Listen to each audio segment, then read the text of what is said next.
Hello, everyone. Welcome back to another episode of the Craft of the Draft podcast. Some big things over the weekend. We've got some more results from the AFLW Draft Combine, which we're going to go through at the start. But this week, we're going to review the Vic Country boys teams and their season that was, go through some player profiles and look ahead to next year, see what's coming up next year and review the boys that possibly could get drafted this year. But Jonty, how was your weekend? A lot to talk about today. Yeah, a lot to talk about, so we'll go through all of that. We're also going to go through Tassie's boys and girls prospects, so lots in the pipeline from both a boys and girls perspective down in the Apple Isle, so looking forward to reviewing that as well. But yeah, Michaela Williamson, probably the big headline coming out of the AFLW Combine, which is where we'll start breaking the 2-kilometre record. And I know as a whole, Dandenong was wrapped as a region with how their girls tested. I know Bianca Lyon broke some PBs, as did their skipper Gemma Ramsdale. But if you want to take us through off the top some of those really impressive results that we saw. 100%. She was just that stood out right away, how good she ran that, and to break the record, that's nuts. And yeah, we saw Tarkin O'Leary got pretty close last week, but Michaela Williamson, she was just fantastic with a 7:09 running the 2K. And something that impressed me, and I'm sure it impressed you, a lot of talent league girls, got in the top 10 for most of these testing. So it was fantastic to see, and that tells you how strong the league is really becoming. And we'll start with the 2K time trial. Michaela Williamson topped it with 7:09. Bianca Lyon, her Dandenong Stingrays teammate, with 7:21. Jasmine Thompson, Tassie girl, she was in third. Then we had Lila Keck. Good to see Bendigo girl in the top 10 there. And then Tyler Crabtree and Lily Jordan. Great to see those two that we've been raving about now for a while, and they're come up in this season. It's been terrific. Bridie O'Rourke as well, adding to that Bendigo list. And Amy Gaylor, the 20-metre sprint, dominated by two Eastern girls, Laura Stone and Georgia Stubbs. In that top two, Amber Shute, Gippsland girl. Good to see the country girls testing really well, because, we do see at times during the season there can be a bit of a difference between metro and country, but these country girls are still at the same level as the metro talent. So it's great to see her in the poll. Isabel Bacon, one I've been big on. Gemma Rigoni, one you've loved watching, Jonty, who will surely get drafted in this upcoming draft. Amy Gaylor again, Christy Lee Weston Turner, and Lucy Cronin round out in that 20-metre sprint.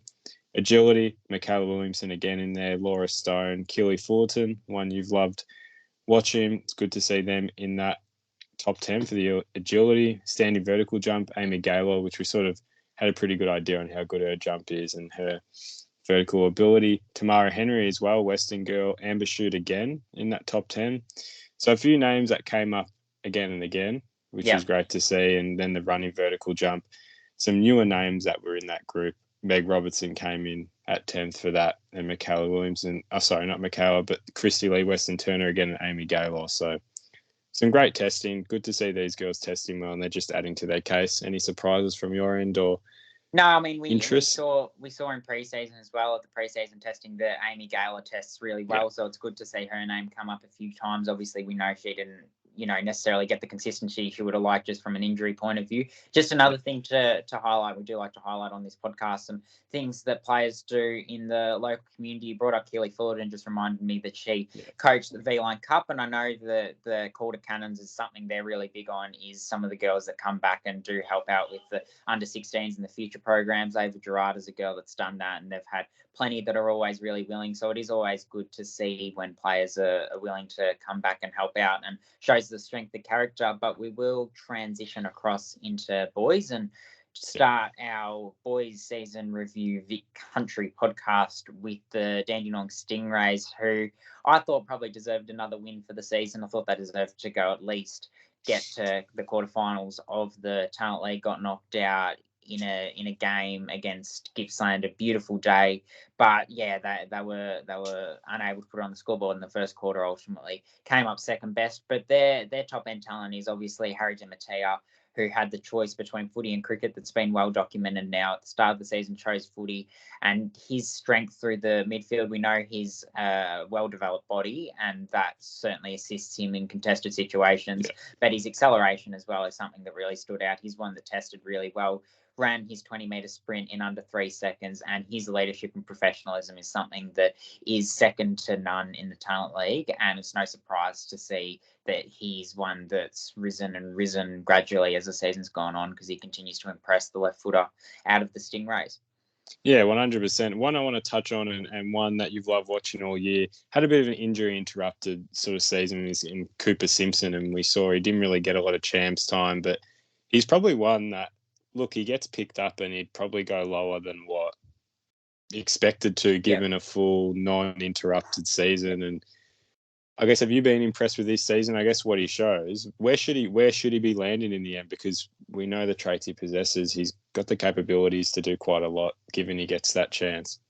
Yeah, I said it wasn't out of the realms of possibility that he pushes into the top 12 or thereabouts at the start of the season. Now injuries prevented him from doing that, but I do think he's going to end up in the middle of the second round somewhere there, and whichever club gets him is going to get an absolute steal. Not only did he have those corky interruptions during the championships, which just grounded him completely at the wrong time of the season. I think what gets overlooked a little bit in the external media narrative is that he had glandular fever in pre-season as well. So he's coming into the season with that limited preparation. People have had glandular fever know how difficult an illness it can be to overcome and have the energy. And he's one that does run both ways, and it is his work ethic on the footy field that really stands out. He's obviously got the leadership piece as well as co-captain, and he's really been a silky mover to watch. But it's also been good to see him play on the wing as well for Dandenong in the back end of the season. He played inside mid a little bit, but also as an outside mid. So I think he's a really balanced player, and I'm looking forward to seeing where he ends up at the next level. No doubt he gets picked up. And then from there, the other one that probably has done enough is Billy Wilson, whose acceleration is exceptional. He's a line-breaking, game-changing halfback who's risen as the season went on, one that they put on the radar at the start of the season that could get Vic Country trial, and he did that and a little bit more. So he probably didn't quite have that outstanding game for Vic Country that he would have liked, but what he did for Dandenong, and also when he went into the midfield, added a different dynamic there, a bit of excitement showed why he's someone who's in that fray. And then after that, you've got Kobe Ship and Kay Delarue, both from the same junior club, Beaconsfield, who are probably right on the precipice there. Kobe Ship's strong end to this season as an intercepting one-on-one defender. It was really strong, and Kay Delarue's running as a high half forward who could spend spurts of time in the midfield, also really impressive. Yeah, 100%. I mean, in terms of others, we talk about Ben Hopkins, Jacob Grant. I mean, did they do enough to put their name out there and give themselves a shot? Yeah, well, Ben Hopkins is one that's receiving a little bit of interest. Both of them get the state combine invite. Jacob Grant's one who's got a reasonable leap and hits up. So there's certainly enough there, and they've done what they can. So kudos to both of them, whose rises have been excellent. But yeah, they might go through the VFL and they might get a chance that way, or they might be a little diamond in the rough for a club. Riak Andrew is one who was a little bit of an unknown coming into the season, probably worth touching on as well. And he's still very raw fundamentally, but I think what he showed in the last game against Gippsland, he turned it on. It was just a 10-minute period, took 4 intercept marks. And I think a lot of people were like, that's why there's been so much excitement about him all year. And he probably hadn't quite delivered to that point. And we know, and we've seen it with Pat Reshko, that it can take a while after you've been out with a long-term injury to really hit your straps. So whether he's one that does go through the VFL system, is a Melbourne NGA product. If he does in fact reach AFL level, the Ds will have priority access to him. He's one that could go around the long way. He's probably a little bit raw at the moment. And then plenty of names that can go VFL as well. Ziggy Toledo Glasman already got an opportunity for Casey, coming back to Dandenong this year as a 19-year-old. Matt Nelson's one I've really liked. I think he does the defensive stuff really well and has been a real versatile mainstay for the Stingrays, stood up when some of their better players were missing. Sam Frangalis is one who could go through the VFL if he wanted. A Berrick Jr., who's a real inside grunt type of player. And then others like Hudson Rigg, Tom Payne and Jack Wilson will all get VFL pre-seasons at minimum, you would think, if that opportunity is one they want to take.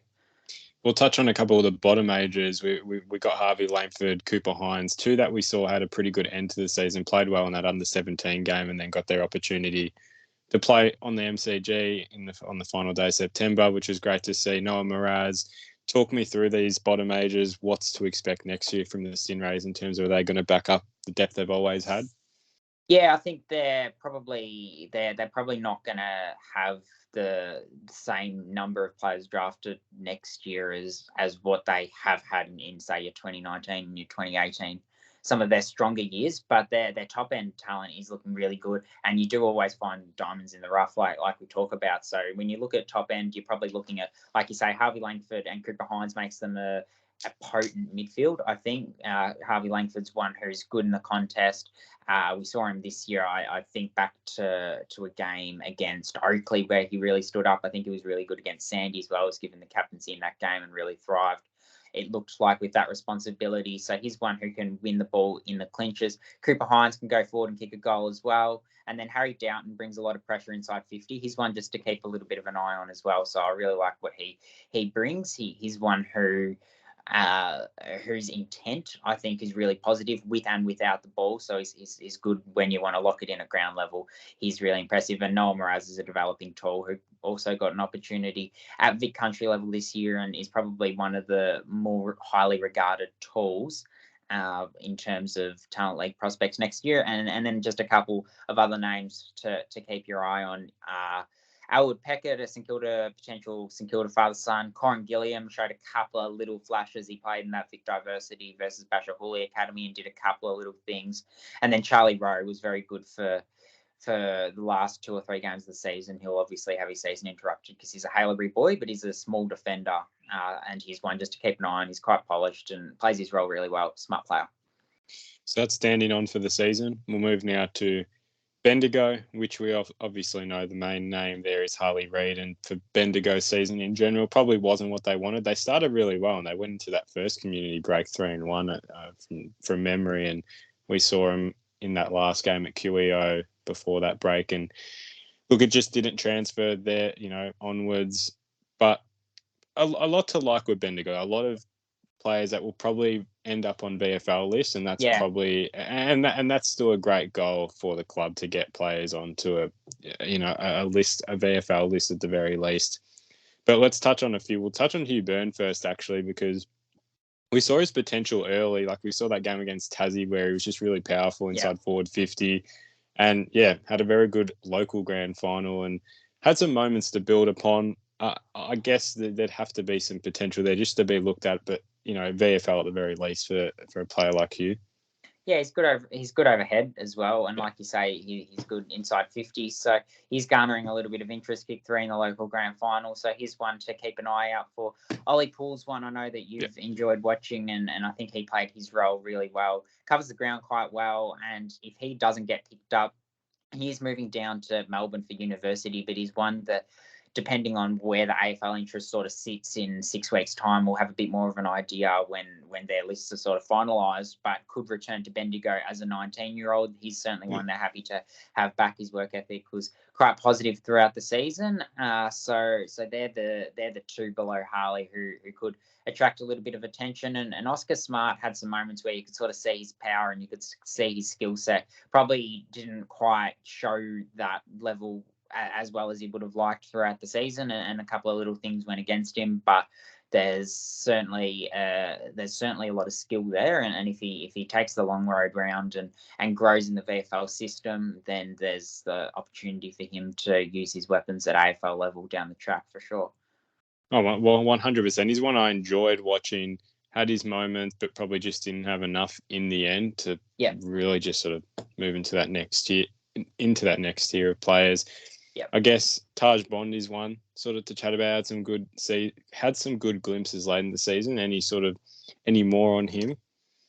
Yeah, well, here's another one that could return as an overager. So they've had their issues, Bendigo, and they've been open about the fact that for, whatever reason, they just haven't had a lot of height in terms of key position height. So they've had, players who are about that 190, 194 centimetre range competing in the ruck. He's one who's 205 centimetres and they're hopeful he can come back and just give them a contest out of the ruck.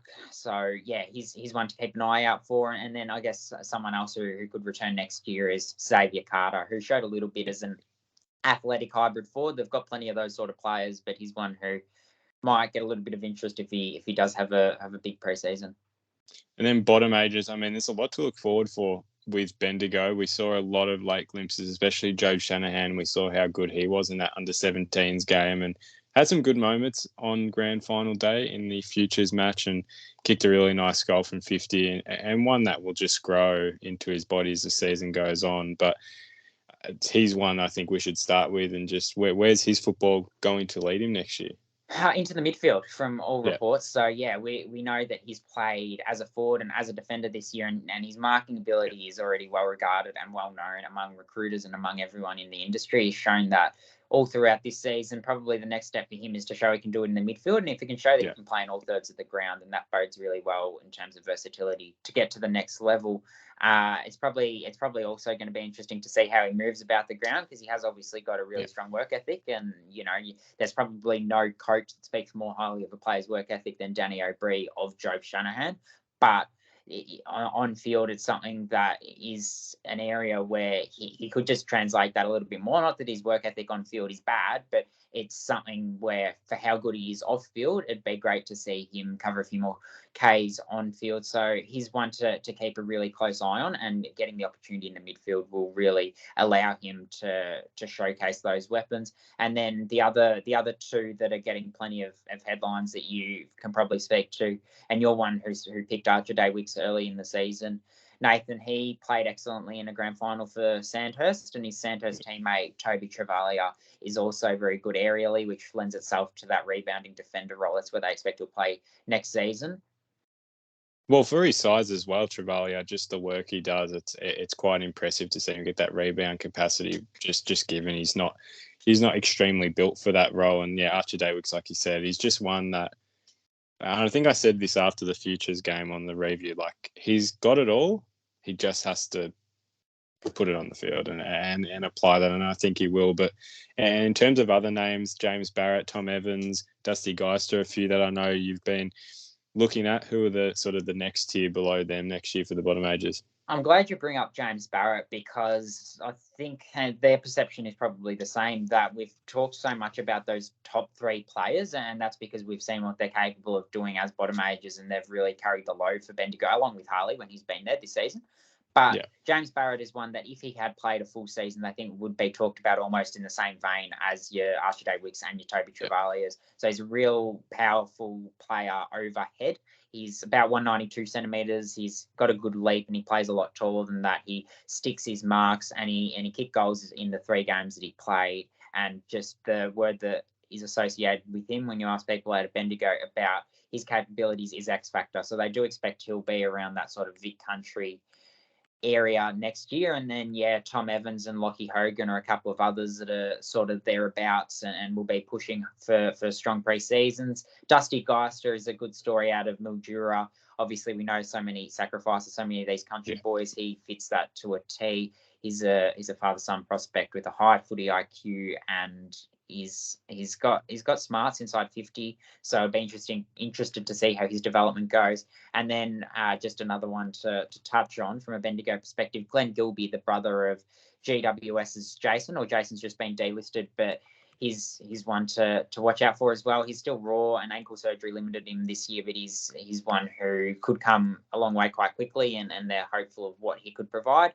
And just to touch on a couple of other names who could go on to VFL next year, you talk about that depth that they've got that isn't necessarily top end, but still got some assets to play with, and they might eventually make the top league. Malik Gordon was one who had a bit of hype around him coming into the season, so he's still got the power and the assets to make it at VFL level. Michael Corrali, we saw got VFL opportunities.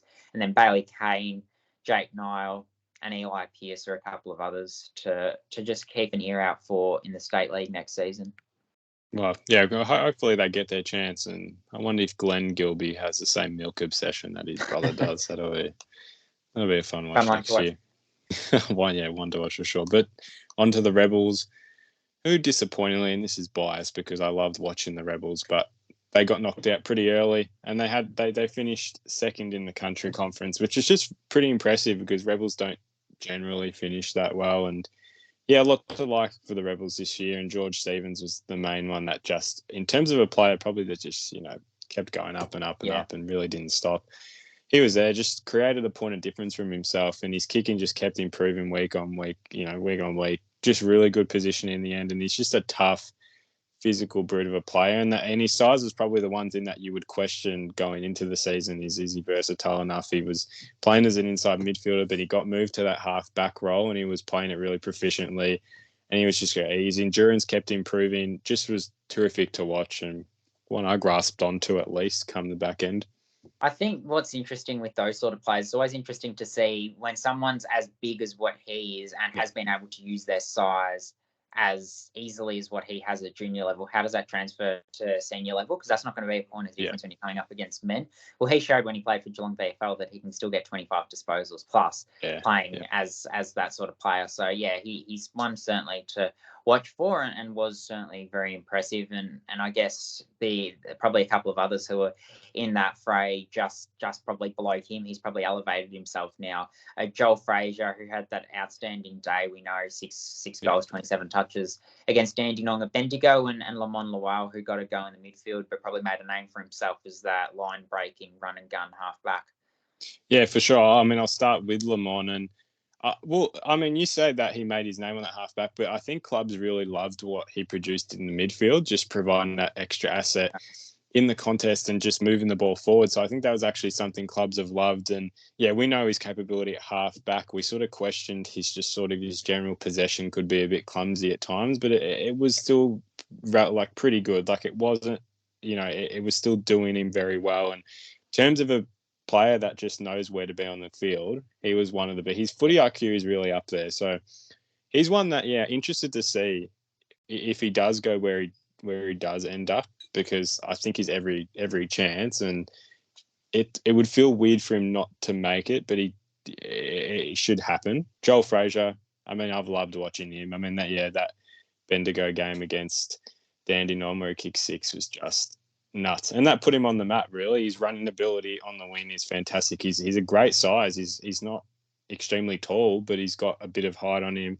He holds his width so well, and I mean, he'll keep working on his contested ball, but he's just one that has to go for sure, and would love for him to end up at the Blues personally. Yep, and then Lockie Charleston is one that I know you've absolutely loved watching. He's a goal sneak with a nose for goals, and he's creative, and he's got multiple avenues to goals. He's good over his head, he's good at ground level, and he takes his opportunities. He's I guess exactly what you want in a small forward, and he certainly showed he could do it at talent league level.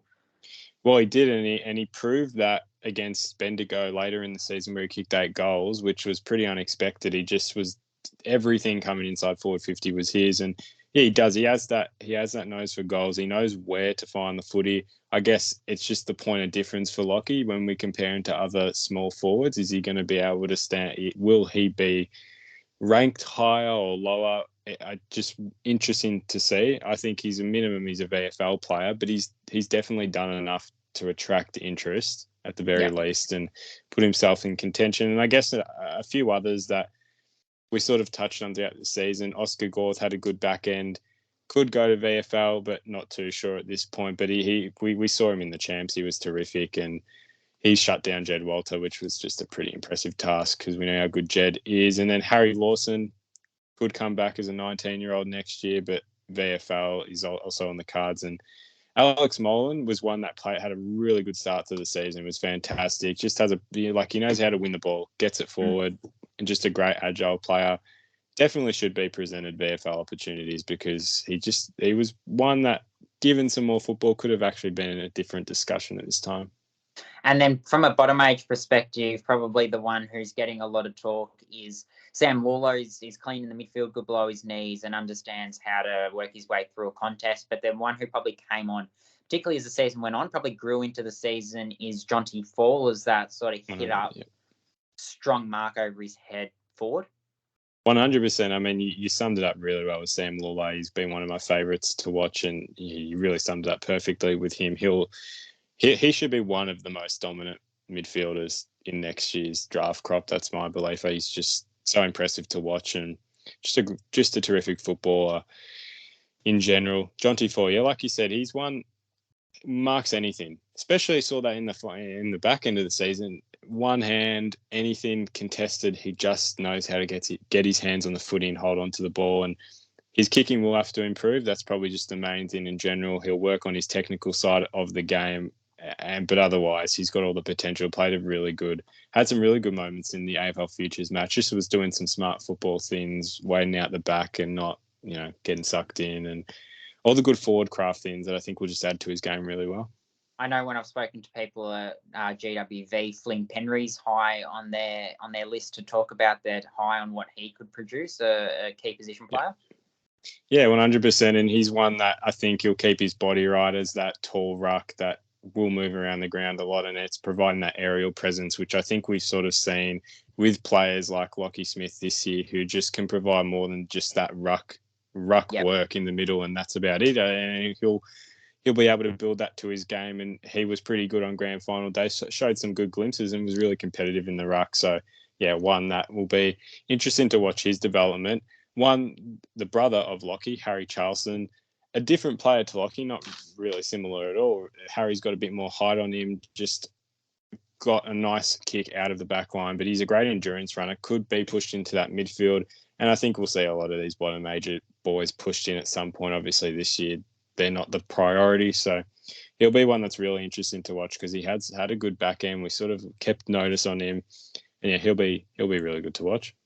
And then I know from what I've been told in that Vic Diversity versus Basher Hooley Academy game, the Fawcett brothers, that's Deacon and Seth Fawcett, both played well. So it'll be interesting to see if they get a couple of games under Coach Dave Loader next year for the GWV Rebels. To round it out, do you want to maybe talk about Will Rantor, who's the brother of former Collingwood versatile player Jay Rantor, who was in the system for a couple of years, and then also Ollie Hannaford.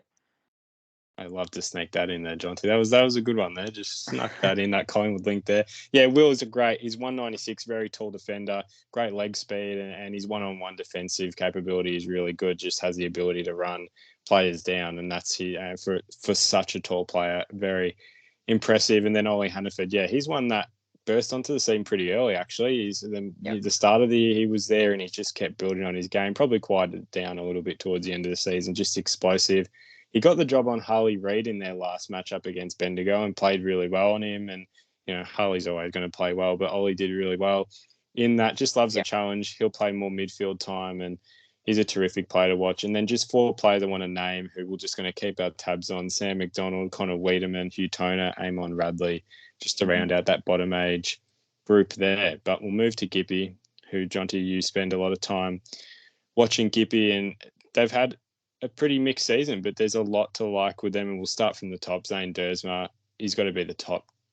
Under Jed Walter, he's just that forward craft is ridiculous, and we saw it in that Country Metro game. He just went nuts, and that's what we know he can produce. Yeah, kicked 3 or 4 in a really short space of time, didn't he? And he's one who, his marking's really good, and they were big on developing his defensive side of his game last year, and that's something that he then went into the midfield, and that helped develop it.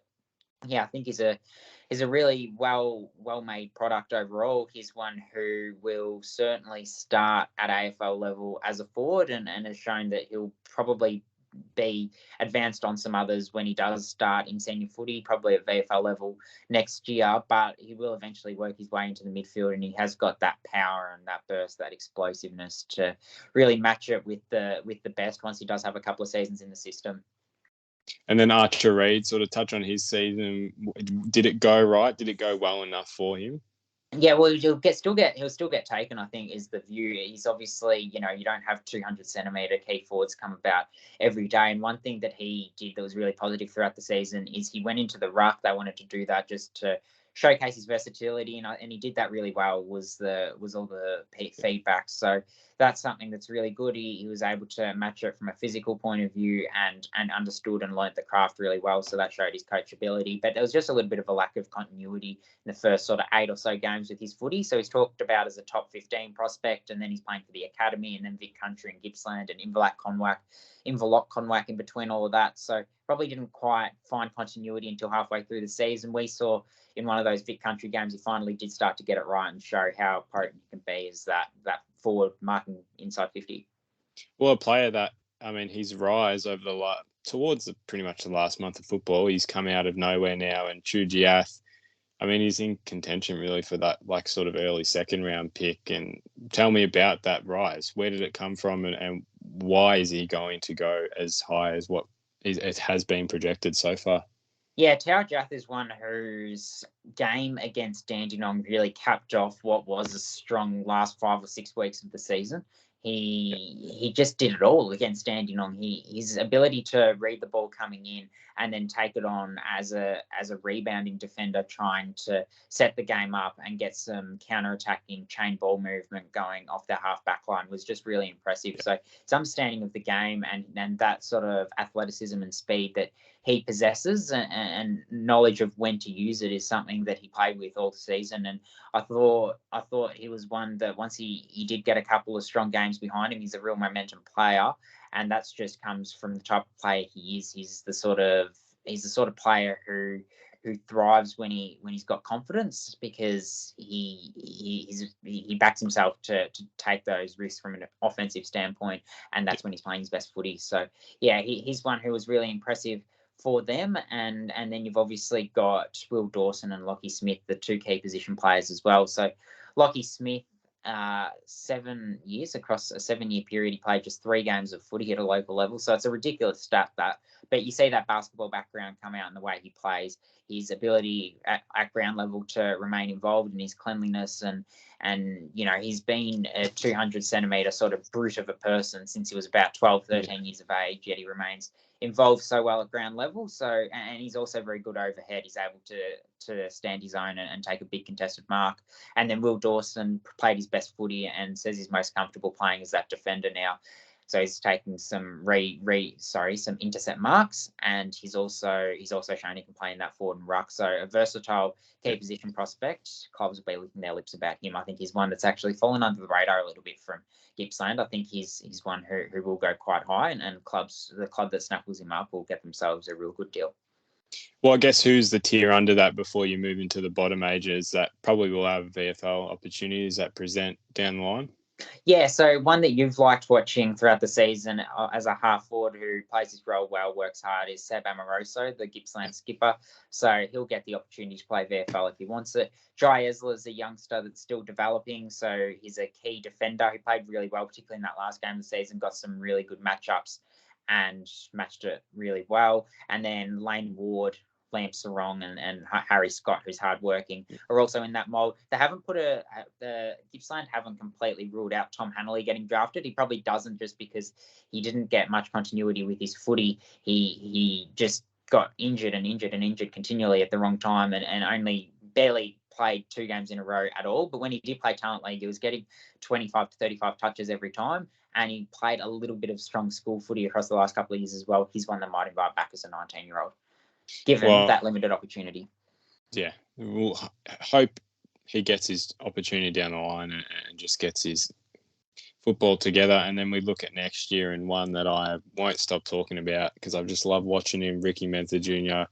He was just an electric forward that just, knows how to score goals. Like, it's just natural. And then they've got some pretty good depth. Like, I'm interested, go through... where is their depth? Because they might be one of the teams to sort of watch out for next year.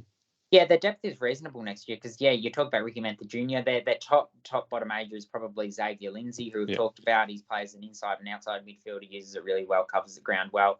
And then they've got Jasper Olga, who's a school player. So that means he's limited in how much he'll play. He plays for Caulfield. So he'll only play the first month of the season, the last month or so of the season.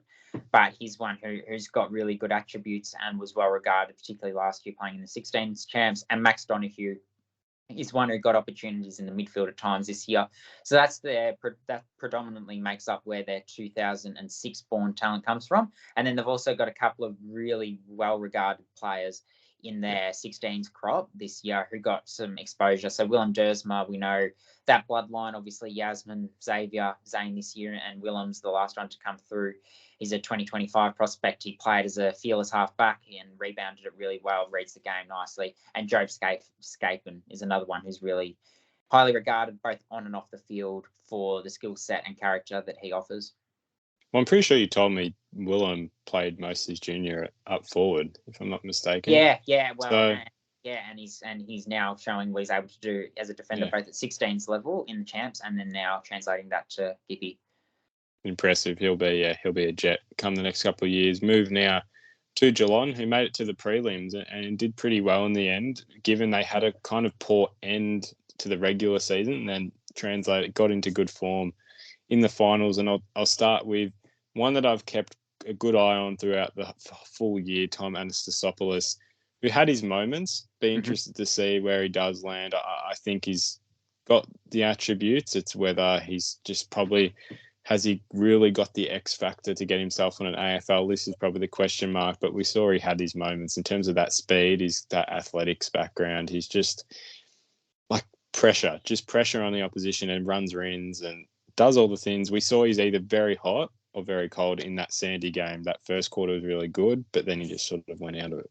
Yeah, it's interesting you talk about the X factor and put a question mark over that. For me, he showed that he had the X factor, and that wasn't a question mark from what I'd seen and heard. It was probably just more the consistency that he did it for the first month of the season. Then we probably didn't see his best after that. So if his productivity remained at that same level for the whole season with what he was able to do, I think that would have placed him a little bit better, but he did still show a little bit nonetheless. The other big prospect out of Geelong and probably their main player that is the most likely to go highest is Angus Hastie, a rebounding defender who takes the game on, can take marks, and he's got a good athletic profile. But he's one who is a complete halfback, and they had a lot of strong running halfbacks. Did Vic Country? He was arguably the best of them. Well, if you want to put his game in one clip, it would be that goal against Sandy in that prelim where he ran it all the way out from about 20 metres from Sandy's goal, took it all the way up to pretty much 50, and then created the goal assist. It won nearly the goal of the year, if there was one. It was insane. But yeah, it's just his endurance. That rebound he provides, he's just so smart to open the ground up. His vision, it was just consistent. He's a reliable figure in the back line that will be able to transition you well. And in terms of tactically, he's one you definitely want on your list. So 100% have to agree. He hasn't really put a foot wrong at all, I don't think. Yeah, absolutely. Tobin Murray's another one. He's one that I've really enjoyed watching. I think his work rate is something that does fly under the radar, but he works to get every possession, and he does the positive things off the ball as well, which you want from your winger, and helps them shape up the way that they want to shape the ball, the Falcons. And he's good one-on-one. Tom Burke, one that you've liked watching? Yeah, 100%. He's just one. He's got a big engine. He was vital to Geelong's system, just out of the centre stoppages, able to get the ball out, provide some pace out of the centre square, and he's that meters game player. I don't think he'll find himself on an AFL list, but I think VFL 100%. He's just a nice utility player to use.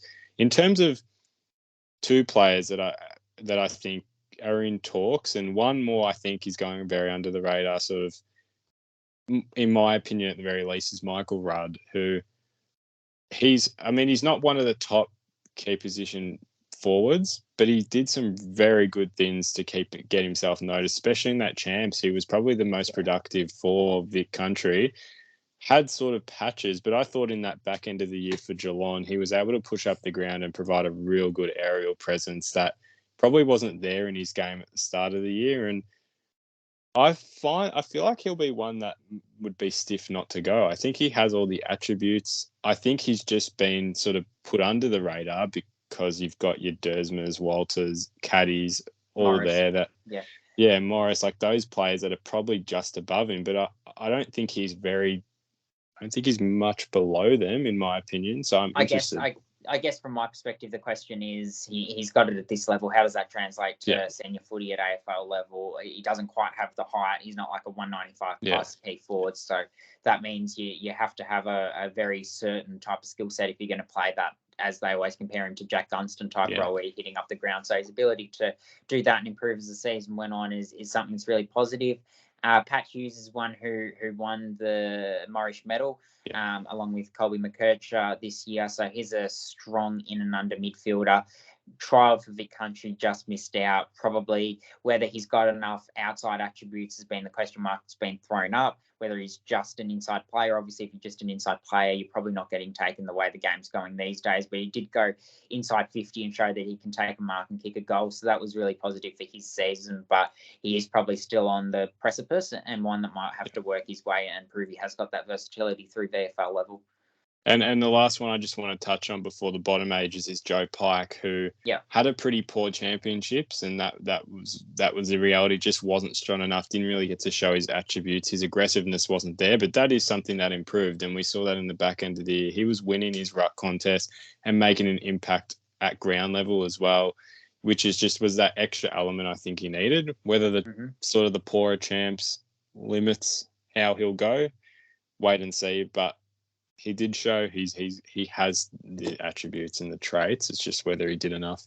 Couple of overage defenders who could go to VFL level as well, Hamish Pearson and Tom Pearce. So there are a couple more names to keep an eye out for, alongside Ethan Boris, who I thought was really good as well as a good one-on-one player, and did show a little bit this season. He impressed me. But from a bottom age perspective, I think the clear standout is Xavier Ivasic. So he's one who, at the first month of this season, I thought he was as impressive as any bottom ager. I thought I really liked what I saw from him. Yeah, his numbers might not read as impressively as some others, but the glimpses that he did showed that he has got the capability to go top end if that trajectory does continue for him. 100%, and he's got that capability to have that mid-forward rotation. He's just developing his outside work that will continue to build on the off-season.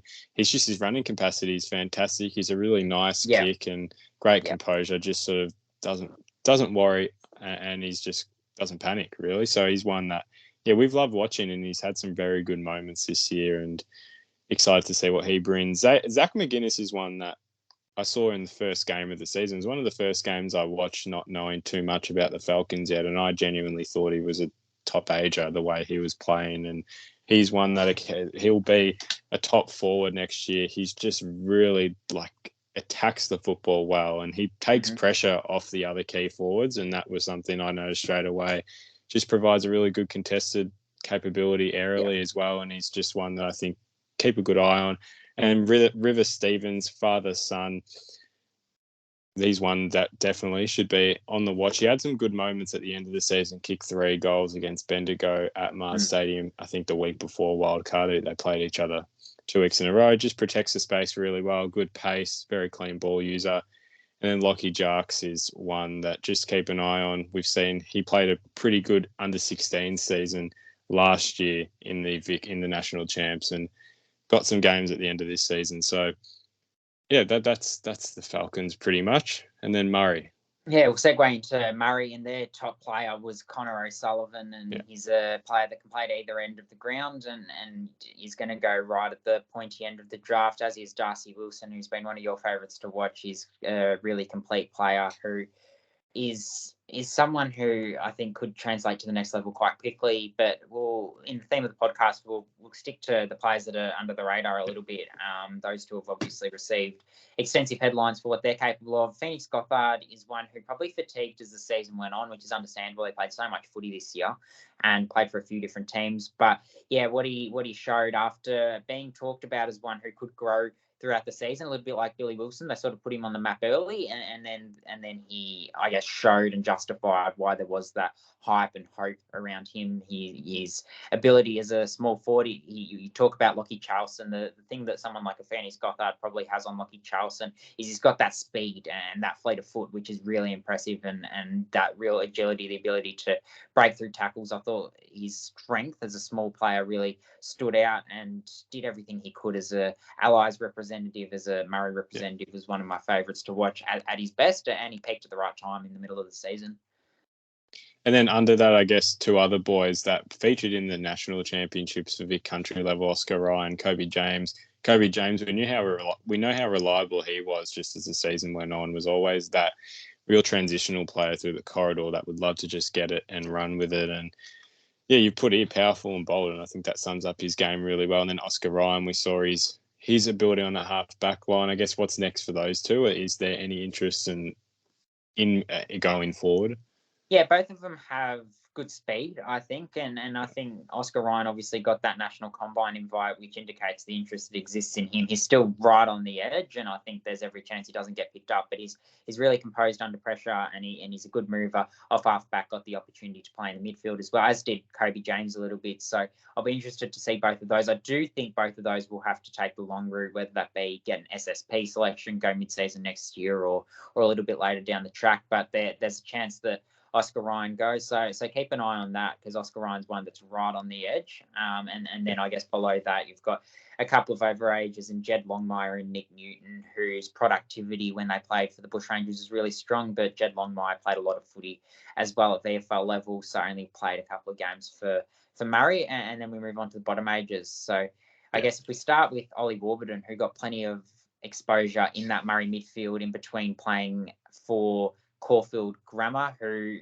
he played really good footy for when he was given a go at that level. But at Murray level, he wasn't one that necessarily accumulated the really impressive numbers when he went into the midfield in the last 3 or 4 games of the season. But he did show quite a bit at contests, his ability to weave his way through stoppages, win clearances, and then use it well. Yeah, 100%. He's one that just had a good back end as well, and very excited to see how he performs. I think he's just a great addition to that Murray team, and one that you've also loved watching, and you put a tab on him very early this year, was Darby Wilson, which was very confusing with a Darcy Wilson, I must add, and I thought you were just mixing the names up, but it actually is 2 separate players, and I'm glad they're not playing on the same team next year. But Darby Wilson, tell me a bit more about him, because I think there is a bit to be excited about with him. Yeah, he's one who's just a defensive player who's got a little bit of speed and a little bit of flair, which he uses to sort of shut down defenders, shut down forwards, doesn't let them get off the hook. And he's got a real defence first, team first mindset, which is really positive in the back line. So I expect he'll get the opportunity in the back line. The next step for him is to add an offensive element to his game and not just shut down players, which is shown, I think, that he can do this year. Shut down Tom Anastasopoulos, which was the game that put him on the map, but actually use it really well and take on the game coming out of the back half. So get that balance into his game. Usually you're talking with Talent League players about them having to add a defensive component to his game. The fact that it already exists and the fact you're asking a player to add an offensive component, I think, is really positive. And he's played locally as a forward a little bit as well. He plays locally for Euroa with Cohen Paul, who's a well-built smart forward that was spoken a little bit about by Murray and has got a little bit to be excited about, take some good grabs. And I guess a few others, Josh Murphy, but then we got the 2 Whitlock, the twins, who up either end, and we saw, was it Jack? Jack kicked the winning goal. Okay. It was Jack. Jack kicked the win. I thought it was Matt, but yeah. I'm sure it was one of them. It was Jack, but I'm pretty sure it was Jack. He kicked the winning goal in the under-17s when they played Queensland. Go to our socials if you want to see it, because it's quite spectacular, that just on the siren, and great set shot. But yeah, tell me about those 2 boys, and where are they playing? What's their potential?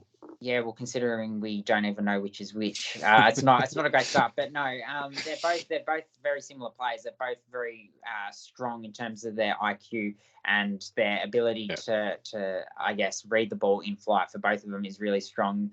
One's a barometer inside 50. I have completely confused myself about which is which, but I do believe Jack is the forward. Jack's can be a real barometer inside 50 and really assert himself, take contested marks. And then Matt is one who can really shut down and is probably going to be their go-to defender. He's going to get a lot of jobs on some big opposition key forwards. And when you're doing that, that gives you the opportunity to get drawn to the ball a little bit, which is positive because it gives you the opportunity to get involved in the play. And if you're able to shut down defenders, then are you able to shut down forwards and spearheads, then that certainly puts you on the map. So a couple to keep tabs on. But yes, apologies if we have got the twins around the wrong way. And I know it's something that the Murray coaches do as well, because they're identical, and that they'll certainly cause some headaches for recruiters if Coach Mark Brown ever chooses to switch them for a quarter next year just to see what they're capable of at the other end of the ground. Wouldn't want to see that. But just one more to touch on, Alex Swinnerton, who's quite clean, but he's very small. So he did get that under-17s trial game. So have to be absolutely elite given his size, but he does have a little bit of presence about him inside 50. Yeah, well, I'm interested to see if we can recognise the twins. I don't actually remember. I don't know if you can remember like a pair of identical twins in the Talent League. Like it's to be pretty rare. No. Yeah, unusual. So Go search them up on Google if you're interested, because they literally are identical. Like, it's very hard to tell. Hopefully one of them has a different haircut come next year. But let's move to our last team, who we've got boys and girls for, because we weren't able to cover the girls last week. So we'll include them in this one. But we'll start with the boys for Tassie. And look, all their players boosted off a great national champs in that Allies comp. You start at the top with Colby McKercher, who we know how fantastic he is. He should be in the top 5. But I guess that step under is where they really had sort of what we embodied, the under the radar type. I mean, go through a few. We'll start with James Leake. Just had very good ends and built their seasons really well. I think James Leake played well wherever he played this season. So whether he's playing for the Allies, whether he's playing, he got a little bit of midfield time and looked really good there. I think made a name for himself as that player who could defend really well and was very good overhead, and then was able to, I think back to that Dandenong game, Trevor Barker Oval, where I think it was him and Heath Ollington that was just single-handedly keeping Tasmania Unit just by winning one-on-ones and kicking goals with the few opportunities that were coming up inside 50 for the Devils. So he's a real athlete, and I think that's what separates him. And teams want to draft athletes now, because you can't really develop athleticism if they don't have that sort of body type, but you can develop the skills, and he's already quite advanced with where the skills are as well. So he's one that has risen as the years gone. Jack Callanan is one that probably doesn't quite fit the mould. The others that we're about to talk about probably do, but Jack Callanan started the season really high, then perhaps plateaued a little bit, was an AFL Academy member, and then the last 3 or 4 games of his season is a powerful, medium-sized player who was quite good overhead and able to kick a goal and win a one-on-one. Really proved to people why he did have that hype about him coming into the season. Well, we did see him move into the back line a little bit towards the end of the season. He was playing a bit of that half-back role, so showed a little bit of versatility later on in the season. One you've loved watching and featured on the longest kick as in the Talent League, Ari Schoenmaker. Yeah, he's showed some pretty good attributes. You'd love to have him with that kick he's got on him. Yeah, well, you'd love to have a 70-metre left foot bomb coming out of defensive 50, and he's one who has certainly developed on and off the field as the season's gone on, and he's also able to take a good mark overhead. So I think what can be overlooked when you just sort of watch him on the field is that he's actually quite tall. He's quite an imposing figure, so he's not just a rebounding halfback. He's actually someone who can win an aerial contest, and I think that's something you'll see come into his game more and more as he does spend more time in the AFL system, because he's an imposing figure to stand next to. He's 195 centimetres plus, so yeah, he's a real big boy. And then Heath Ollington, an overager who really seized his opportunity, and you do like these sort of stories because often overagers given the opportunity to come back and unable to necessarily capitalise on that or show enough improvement to get onto an AFL list. But yeah, we talk about what he's able to. We talk about what James Leake was able to do in that game against Sandy. He was another one, just takes marks. He's a strong player, and he's very good one-on-one, can be that real barometer inside 50 when they needed it, Tassie. Well, I guess the level under that and the players who have had pretty good seasons as well. We talk like the names of Geordie Payne, who I know you've been pretty big on, that had a really good back end to the season. And I think he polled pretty well in Tassie's best and fairest, actually. That was just recently the other day. So he's on a terrific season. Bo Nash, Jack Dolliver, Harry Almer, talk me through these boys that had pretty good seasons and had some nice moments just to keep themselves ticking over and get some interest. Yeah, I mean, state league for all of them if they wanted it. All of those players that you mentioned, Geordie Payne's just a really clever rebounder and takes the game on. So that was really positive from Tassie's point of view. I think it was a key part of the way they played, gave them a little bit of pace when they may have at times lacked that. Bo Nash is a contested midfielder, gets it in and under, happy to do the dirty work and happy to lay some tackles as well. So Colby McKercher is one who, probably was a beneficiary of that. We talk about Cooper Lord a lot in the Sandy midfield. Bo Nash is probably to Tassie what Cooper Lord is to Sandy. Jack Dolliver, another overager who, particularly through the middle of the season, really stood up, was consistent all throughout, even when players were missing for Allies duty. So that was really important for the Apple Isle. And then Tom Beaumont as skipper was a big body in the midfield, showed he could play forward as well. And then Harry Almer, hardworking, fearless sort of defender whose ability in defensive 50 was really key to the way Tassie played. For sure. And then looking ahead next year, what have we got with Tassie? Because we didn't get to see a lot of bottom age Tassie boys this year, but we saw a couple and some had their moments. And Ollie DePauli Kubank was probably the one we saw at the end that had a really good back end, and you saw in the final against Gippy where he had a pretty good show. So what to expect from Tassie's bottom majors?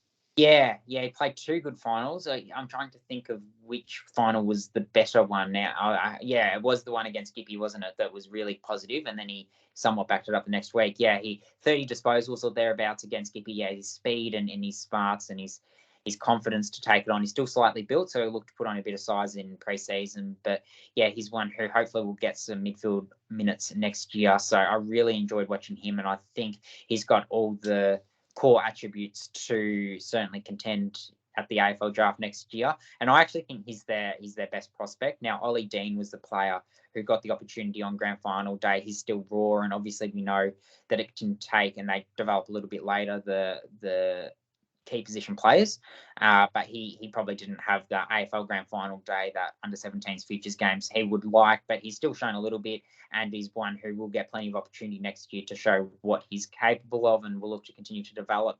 So both of them are probably the top two. Below them, Lenny Douglas is one who's been in their system for a couple of years now. The 16s obviously last year as well. As composed, agile in traffic, and quite crafty. They're pretty happy with what he's produced to kick the winning goal in that game against Gippsland. And then Connor Ling is one who got some opportunity through the midfield as well. So yeah, he's another one to keep an eye on.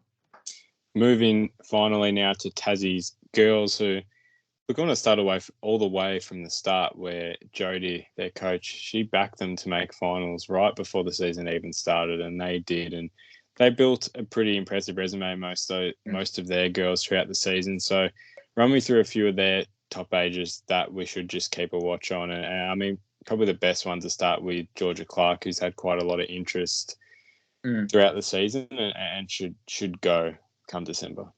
Yeah, I mean, when the ball comes inside 50, she's always thereabouts, and it always looks dangerous when she's about the footy. Her running patterns as well are really exceptional, and that's why she's so highly rated. It's not just her ability to take a contested mark and go back and kick a goal, but she empties out, and that bodes well for playing well one-on-one. So that was a key feature of her season. Brooke Barwick, probably one who hasn't got spoken about this season. Everyone knows that. I think the expectation is that she probably goes in that top 10 just with what she's already showed.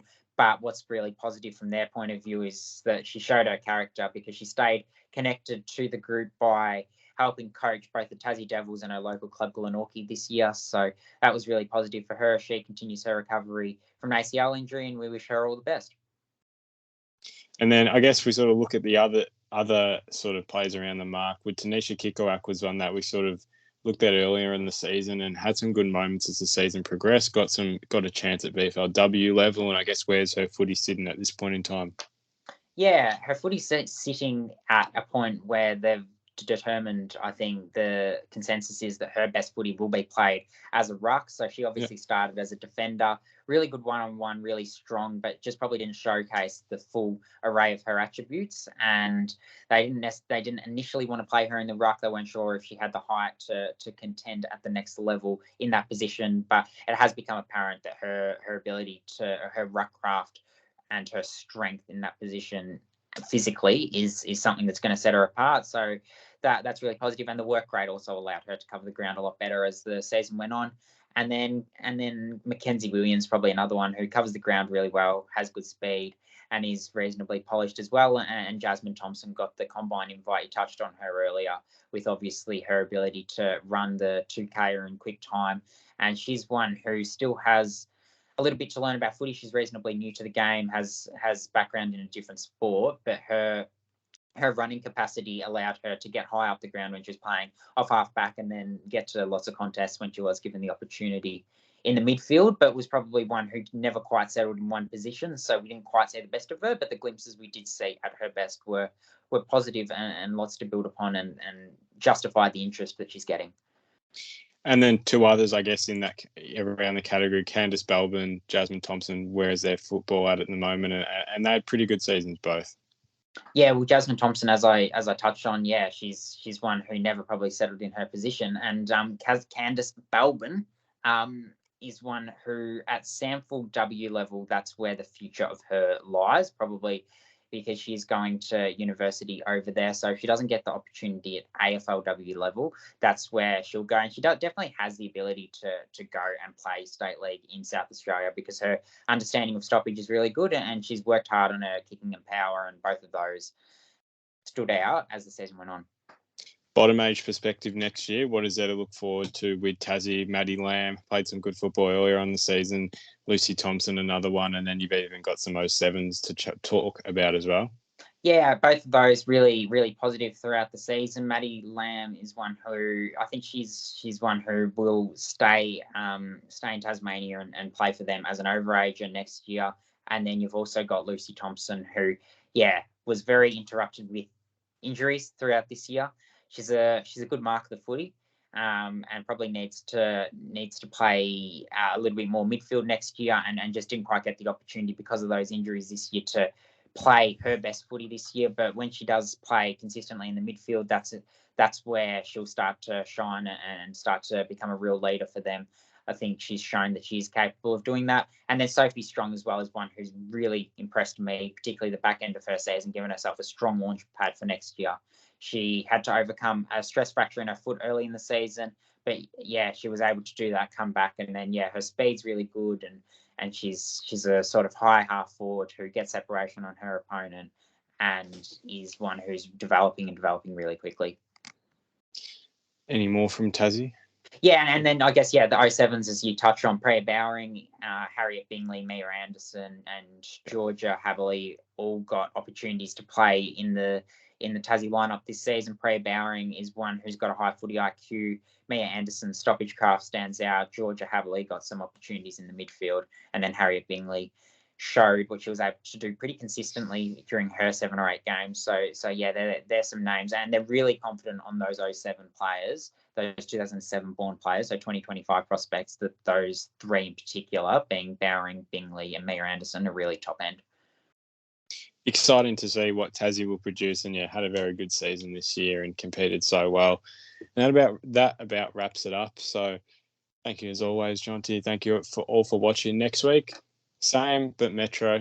We're going to review all the Metro, and I love to go through with Metro as there is with Country. So excited to go through that. Stay tuned for the socials. We're going to start slowly releasing our player interviews as they're edited. We're going to get them out, and we've got heaps of content banked up that we're ready to get out, and it's just waiting there. So make sure you follow us on our socials to keep up to date. And we're also doing a bit of a thing on Tuesdays. We're a bit interactive on our story. If you want to go and we put a question up, you want to respond, we try and get to as many as we can. So love the interaction with the followers. So make sure to follow for all of that. So thank you all for watching. Leave a comment for some feedback. Let us know who you were impressed with seeing this year from the Vic Country teams. Thank you all for watching, and we'll see you next week.